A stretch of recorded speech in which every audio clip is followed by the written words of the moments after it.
Viewers, welcome to the talk show Promising Bangladesh, sponsored by Crown Cement.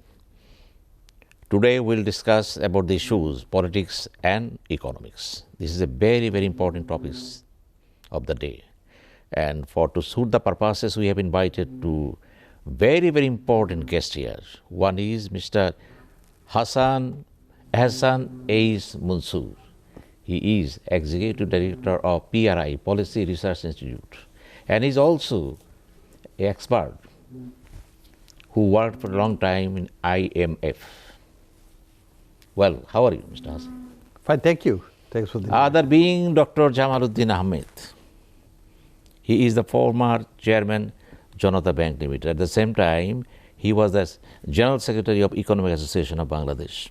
How are you, Mr. Jamaluddin? Thank you. Well, Mr. Mansoor, you know very well that Bangladesh is passing a very critical phase of its life. Then the most important is challenges to the politics and economics.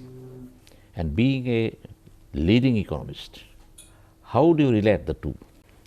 And politics and economy are always integrated with each other. It's called political economy.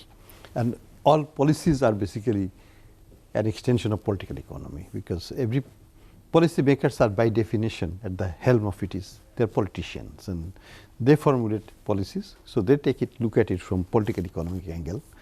What is in their interest, and if it coincides with the country's interest, they implement it, otherwise they don't. That's the unfortunate or the reality on the ground. So we see from that angle, we see that Bangladesh is facing triple challenges now. One challenge is in the political front, the election, legitimacy of the election process, all kinds of things are, I would say that it's not the standard process that we see globally, but it is happening in Bangladesh. So that's creating, and also created a lot of what you call hostilities between political parties, some who are boycotting the election, etc. So that's an uncertainty in the economy also. Second is the economic uncertainty, which is manifested itself in overall macroeconomic instability. We see higher inflation, very high inflation actually. We see dollar being unstable, its prices going up regularly at a very high speed. We see reserves coming down. We also see declining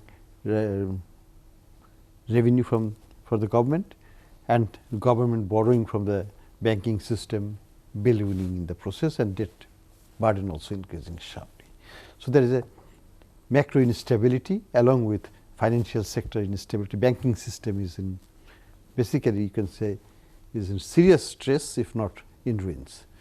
So that's the economic side of it. And it didn't happen in one day, and it didn't happen because of Ukraine-Russia war or that. It happened because of a cumulative issues that were not attended on time or deliberately not allowed to be attended. So that's the economic side of it. And third issue is external.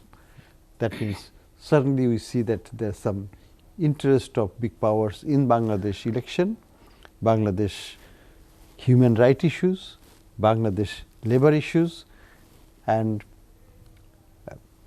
that can also complicate the election outcome, the economic outlook as well.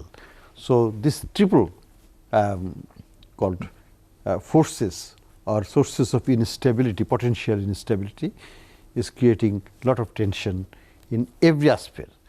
In the political front, there is a lot of tension, lot of unexpected apprehensions. In the economic front also, exporters and others are apprehensive if something goes wrong, whether there will be any sanctions, etc., and so on and so forth. And on the external sector side, government is trying to manage this process of the sources of tension, the three sources particularly, the labor, human rights, and the political dimension. I will come to you again. Thank you. Thank you very much. Dr. Jamaluddin, macroeconomic policy, meaning fiscal policy, monetary policy, and exchange rate policy. And taking all these things together, if you look at the politics going on in Bangladesh, what will be your observations? You see, the situation which was created, many people try to shift the responsibility to others, but if you carry on your business rules in line with the rules of business defined in the Parliamentary Standing Committee rules and regulations, if we follow that, in that case we have a guideline, because in 1972 when the Constitution was adopted, all the rules and regulations have been established there. In my PhD thesis, we had to examine those things. That's why I had an opportunity to do that. And we see that the rules and regulations are there. Parliamentary Standing Committee must function. In a democratic society, you have got we followed the Westminster kind of democracy. If we follow that religiously, in that case, you cannot fall in a difficult situation. Normally political problem will be there. It will be always in whole of the world it is there. But if we efficiently manage our macroeconomic side, in that case our internal management will be could be much more stronger. In last 53 years, this year I think 53 years of our independence, still we could not establish that. That is the meaning that rule of law we have not followed. Everybody tries to break out of the way he tries to solve his problem. In this way, and then the politicians now they are out of politics. Mostly businessmen are running the business, and so the choice of the business community, it decides who will be the governor of the central bank, which should not be. It should be done in a most professional way. If you select the central bank governor from the professional people, they will run in one way. If you bring the bureaucrats there, in that case he will run in a different way. And if he is chosen by the business community, then this guy will have to serve their purpose when he got his appointment. So given all these limitations, we are carrying on. Now if we blame that Ukraine war or any other problem, external problem, these are not so many, to my understanding, these are not big problem. Problem is within ourselves. We could not correct our whole administrative system, economic management system, banking system, and stock market, and the revenue management system. We could not sort that out. These things are out of our syllabus still. It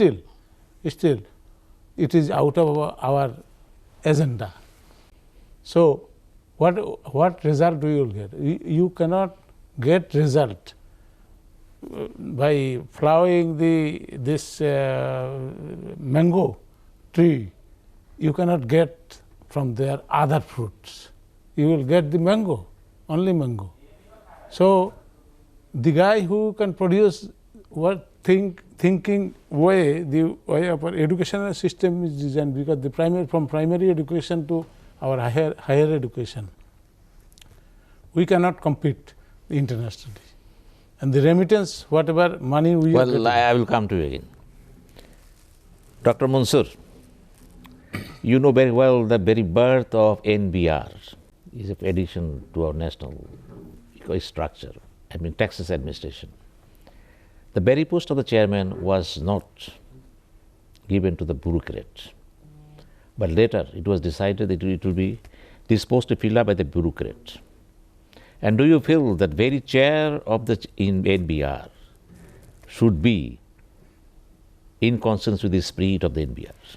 You see, the NBR is an organization which has its own traditions and problems. Tradition is that the career service people, they cannot become chairman.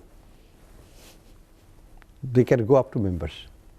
And the chairman is always from the admin cadre, mostly the admin cadre, mostly, or maybe audit and accounts cadre. Those are the two which comes. The problem is, you see, the way NBR works, that is not itself a problem. Problem is the revenue administration at the field level. That's where the real problem lies.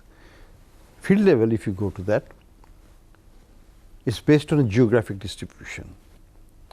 And a geographic distribution means like a commissionerate. So Dhaka, it used to be Dhaka commissionerate. Then it became Dhaka North, Dhaka South. Then it became Dhaka North, South, East and West. So there are 4 commissioners in the Dhaka division. Okay, fine, there is no problem. Under each, there is another division, divisional office and then circle offices. What is happening here? They are physically located near the taxpayer, and that is a problem. You need to develop a total firewall between tax collector and taxpayer. In America, I lived there for 28 years. I paid every year taxes. I never saw any tax official. I never got any phone call from anybody.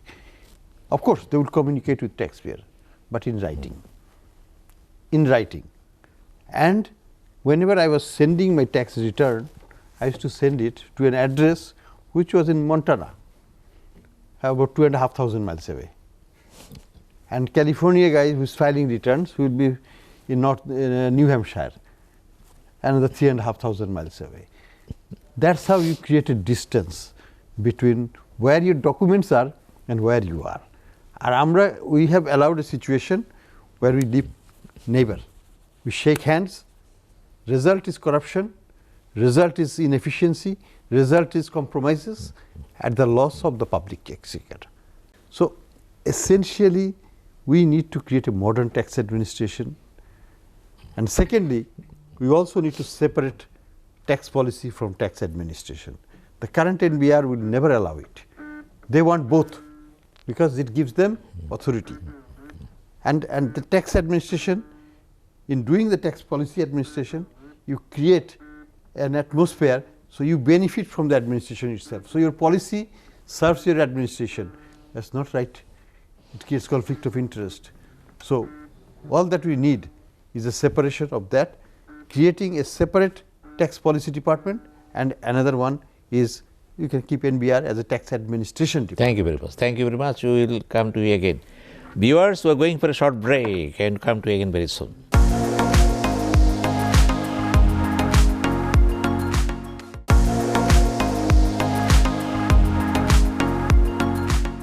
Viewers, we are again to the talk show, sponsored by the Crown Cement, and we are having talks with 2 giant economists in the country. One is Mr. Hassan H. Mansoor, other is Dr. Jamaluddin Ahmed. Mr. Jamaluddin Ahmed, you were the chairman of Janata Bank, and as the chairman of the Janata Bank, you had enough opportunities to understand what the economics is, what the banking system is. What is your experience about the banking system in Bangladesh now going on? Yeah, this is a rare opportunity. I could serve in the Nationalized Bank board first, 6 years. Then I became chairman. And I had the opportunity to work as a board member of Central Bank.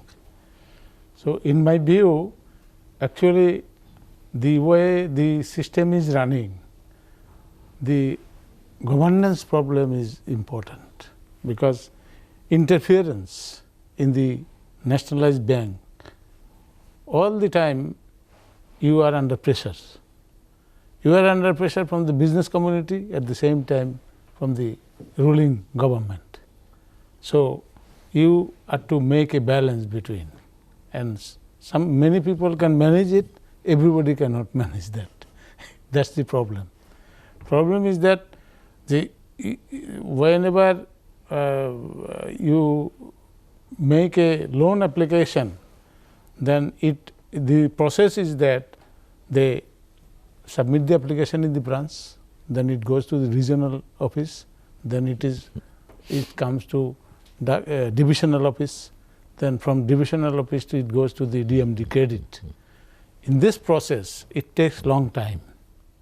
And where I wanted to sort out is that, okay, once it is a country is getting digitalized, but why you electronically process this thing, say from branch level to regional office, regional to divisional office to head office, DMD credit, GM credit first, then DMD credit. This is the long bureaucratic process. In the private sector bank, it is not there. They have much short process. In that case, their financial, basically the ability of the credit report, preparing the credit report, they follow the traditional one. But you should find out that a borrower, you should find out as in the evaluation process, you will have to evaluate the creditworthiness of the borrower. If that lacks in, then every problem crops up. And sometimes you can see that some proposal is coming, it is coming in a systematic way, they know the technique. We had a branch is Banani branch, it has made it is the root cause of, from there, this branch, the criminals are there. They are cooking of the project. They prepare that and then it goes to Dhaka division, GM office is in the Farmgate area, then it goes to head office. It takes short time. And influential people, most of the people, loans which were defaulted without documentation and all other things, we inherited. One chairman, when he comes in, he takes the liability of the previous chairman's liability. So it is a huge liability you are taking out. And then once you try to sort it out, you will see that lot of big fish are involved. In that case, you cannot touch them. So in this situation, bank management, bank board, everybody is getting involved there. In that case, Bangladesh, you see, managing the fund, because bank, we should believe that we are taking deposit from the people, then we are relending it to the other people. This is my liability. Deposit is my liability. If I take it at 6% deposit at the rate, in that case, I will have to add minimum 3% spread. So there lies the bank's profit after deducting all expenses. So in this situation, you cannot carry out, because the people, those who are involved, whole society has become corrupt. You cannot believe, no, every morning when you, being a chairman, when I wake up, I used to say that today I am staying, tomorrow morning I cannot, will I? But Jamaluddin Sahib, let me inject here one. Yeah.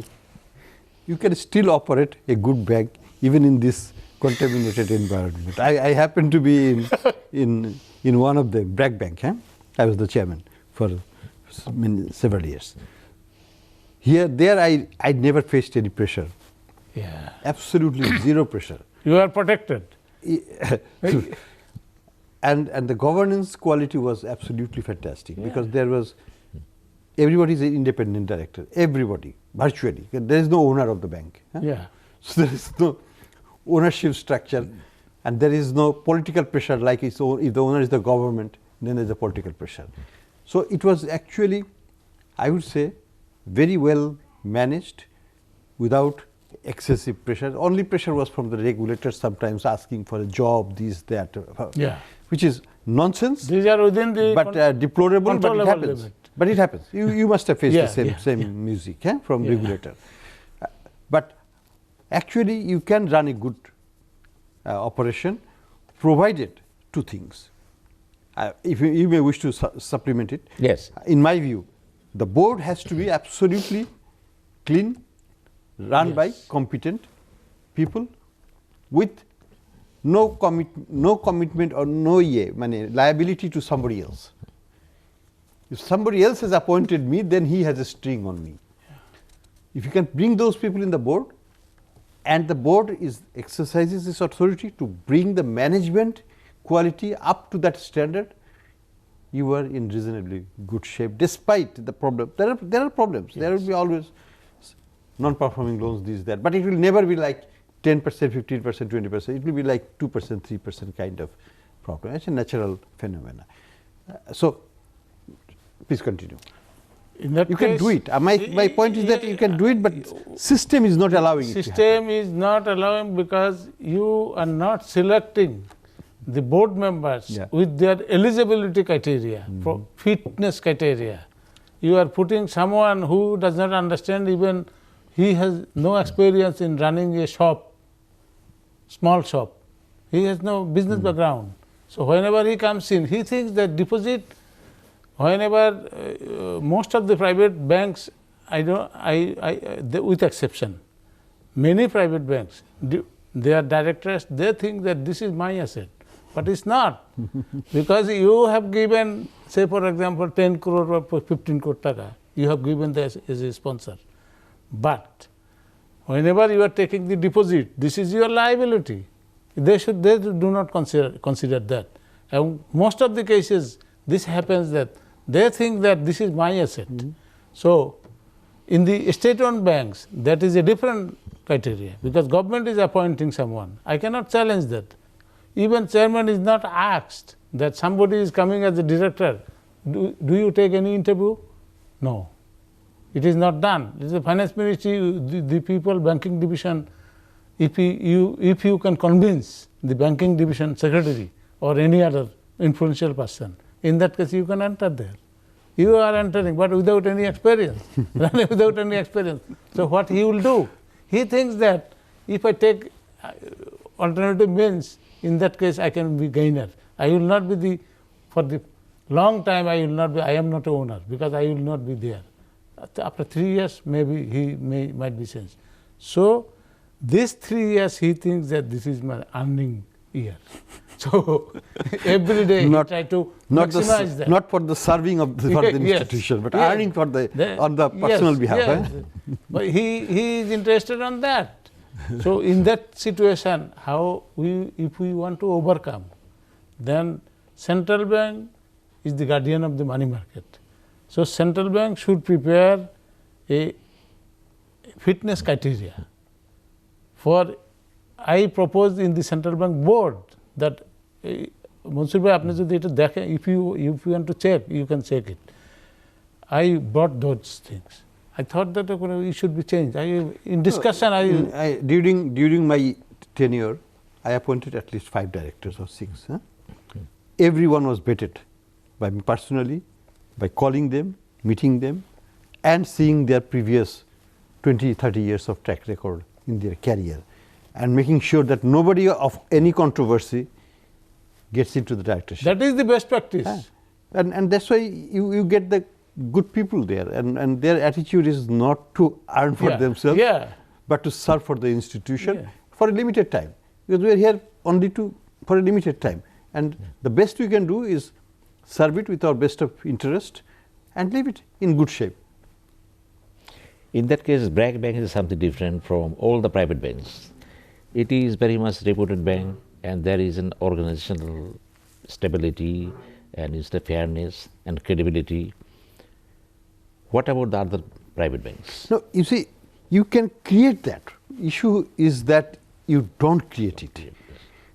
I mean, Sarfraz Abed, he could have used it for his personal gains and things like that. He didn't. He was a good man. So you, as the owner, you have the moral and legal responsibility. That is the most important moral and thing. legal You have the responsibility moral standing, to serve the institution as the chair. Yes. Okay?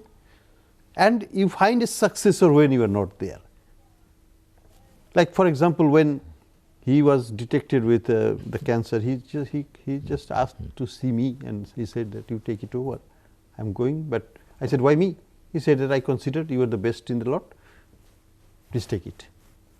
So you have to have the vision to also pick the successor so that you do it. When I left, I also picked a successor. So this is how you should do it, because and you leave it to the best possible among the sets available to you. I cannot create a new person but I can pick the best that is available to me. And if you don't do that, you really don't serve the institution. You disserve the institution. And that is the problem in many of our cases.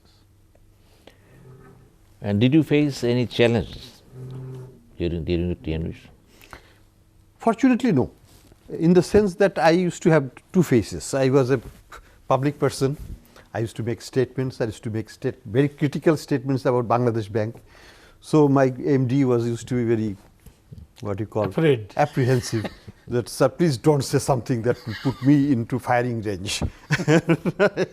So he used to a little bit cool me down, that use some words that is not going to put me in trouble, and so on. I said, why are you so scared of a regulator? You are following your rules, regulations and things. He said, that is the problem, that I'm strictly following those things. And they don't want it. They want some irregularities so they can exploit those things as well. So there's a problem in our regulators as well. I would call it regulatory overreach. What are those? Regulatory overreach is like central bank fixing the salaries of bank staff. Why? No. It's not your responsibility, but that they have done.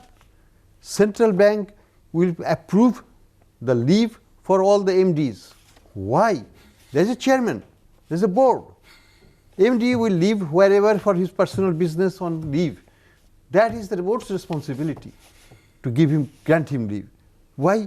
Governor has anything to do with it, or the Bangladesh Bank has anything to do with it.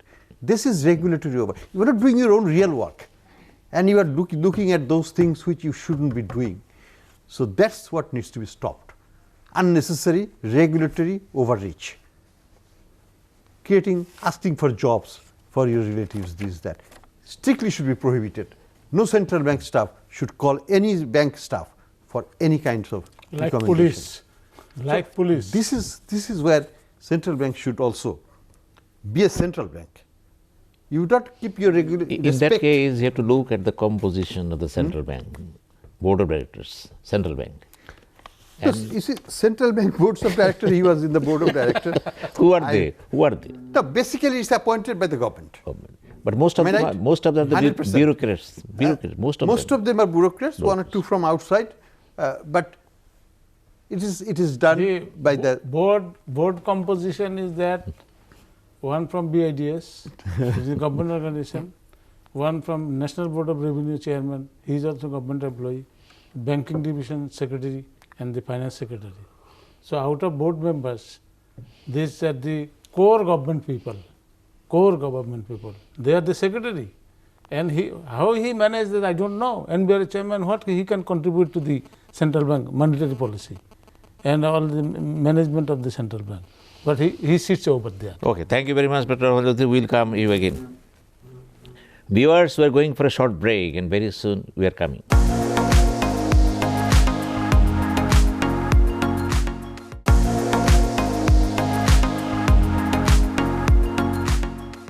Viewers, we are back again to the talk show Promising Bangladesh, sponsored by Crown Cement, and we were having talks with Dr. Ehsan Ace Mansoor and Dr. Jamaluddin. Mr. Jamaluddin, this is our last phase of the talk shows. You know very well the political landscape of Bangladesh is very much complicated at the very moment because elections are knocking at the door. It is going to take place on January 7, 2024. As an economist, and more than as a political economist, what is your forecast? We are now facing an election.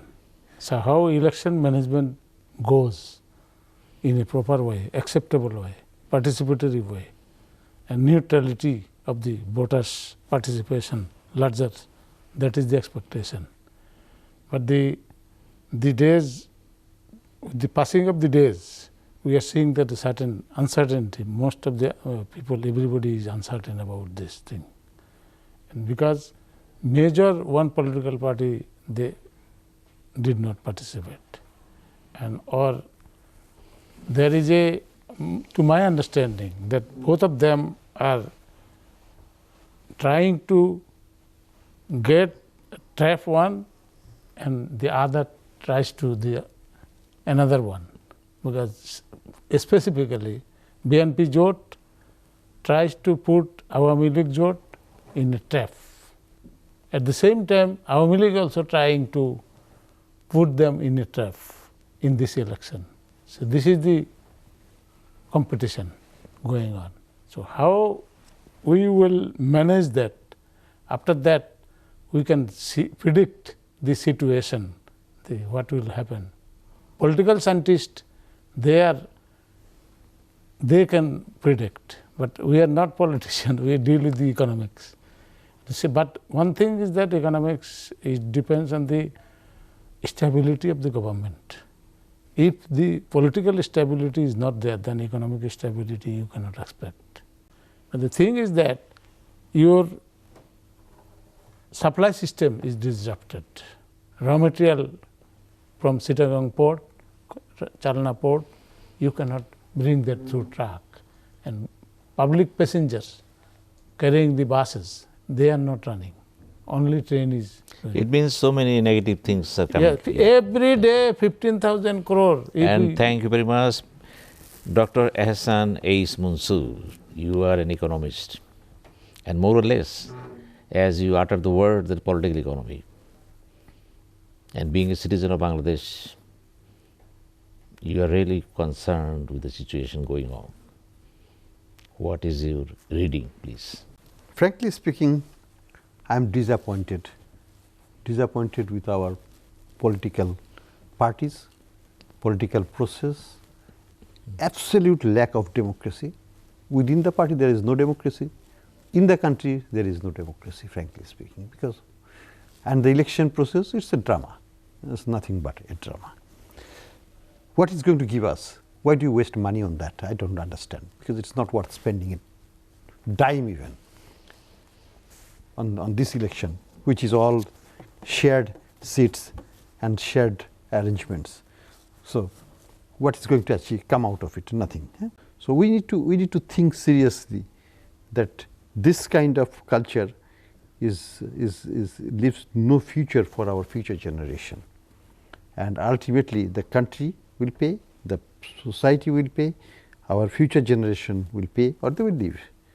And that's what we are seeing here. This country is being used by certain group of people to extract money from here and put it outside. The children are all abroad. They're not going to come back, and this becomes a honeypot from which honey will be taken out and shipped by air or by other means abroad. Thank you very much. It's very unfortunate. We would like it to change, and change it for a better future for Bangladesh. Thank you very much, Dr. Ehsan Ais Mansoor. Dr. Jamaluddin, you have only 1 minute, please.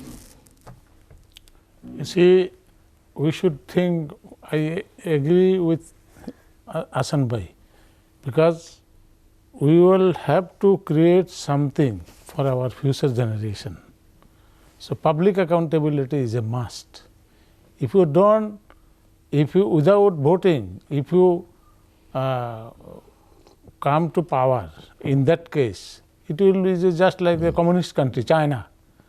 They put their candidates in a different, this is one kind of thing that you independently you participate both. So government has a choice, which one they will select. They will select this guy.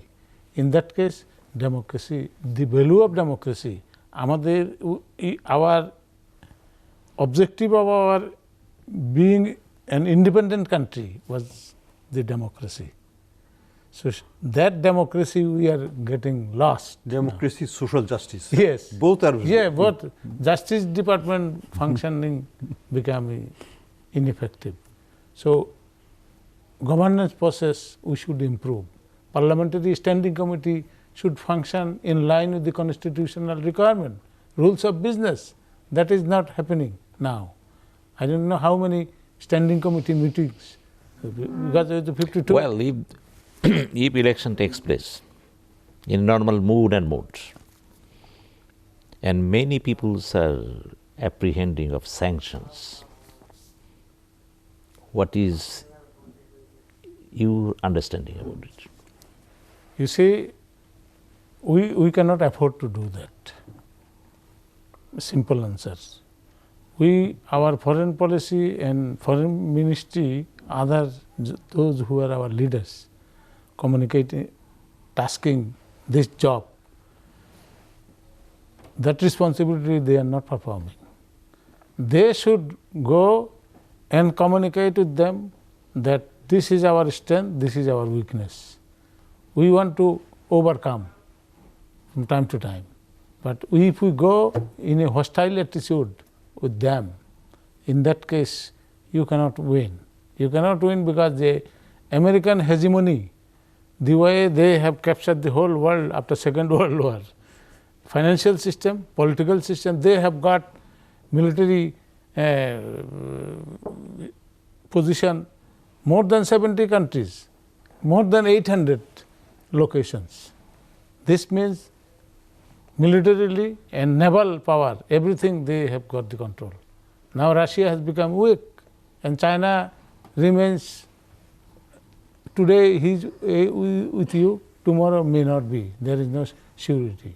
This means our political system should be trustful to the people of Bangladesh. In that case, we will get respect from the other democratic countries, developed countries. They will see that, okay, Bangladesh is following the path of democracy. At least this is one we should practice. Well, Mr. Jamaluddin, after 53 years, I will come to you again. Dr. Ehsan Ace Mansoor, nobody wants sanction in Bangladesh. But if anything happens in the field of democracy or deficit of democracy or anything debacle in the elections, there is every possibility because America is still the big power and number one power. And our hobnobbing with the non-American states, blocs, is too much. And as an economist, not an economist, you are also worked at the IMF. What is your predictions? No, I don't have any prediction. I only have hopes. The hope is that we don't come under any sanctions. Why? Because sanctions are very devastating. Sanctions will make us poor, will make us poorer. Sanctions will make our people to lose jobs, our exporters to shut their factories, etc. We don't want it. So my hope and prayer is for not having any sanctions in Bangladesh. So what do we need to do then? Basically, what do we want to do? We need to have a democratic process for which we should be proud of, for which nobody should lecture us. We should tell them that we are a good example of democratic values and so on, which is enshrined in our constitution, which was the reason we fought for 71, Mukti Juddha. So that should be number one objective. We must do that. We shouldn't criticize the democratic people asking for the democratic process and fair election. We shouldn't criticize them. We should say them, yes, we want it, and government is saying it, but will they do it? We want to see that government does it also. Second, there is a human rights issue. We know people disappeared, never to be seen. This is not a civilized country that does those things. We should have a legal process and so on. So there is a lot to be done on the human rights fronts. And human rights is not only for that. It's for the common people, their legal rights, legal process, legal things, those needs to be improved so that people feel comfortable, secure with their rights to their properties. People are not at all, they don't feel secure with their properties. Everywhere, thugs are occupying the lands and things that belongs to somebody else, but they're just occupying it. That is not a country. And this is the political thugs are doing it. We know it. It's happening. Thank you very much. So we need to stop those and create an atmosphere yes, whereby we can tell the foreign powers that, look, we know how to run our business. You are thinking of us, thank you, but come and see our process. We are proud of it, and you should also feel proud that we are doing it. Thank you very much. Thank you very much, Dr. Ehsan Ace Mansoor and Dr. Jamaluddin Ahmed. Well, viewers about to end this talk show, and before ending the talk show, I have to sum up what the guests already expressed. And you know very well, both of them are highly educated and highly anxious of what is happening in Bangladesh, and they believe that Bangladesh should not remain at this stage. Today, tomorrow, it will come up. And they are very much patriot of the first order, because whatever they express, their expressions convinced us to believe that they are part and parcel of Bangladesh and they are the proud son of Bangladesh. And we also believe that today, tomorrow, Bangladesh will have a golden Bangladesh, will have to be a golden Bangladesh. And we are waiting for those days. And thank you very much.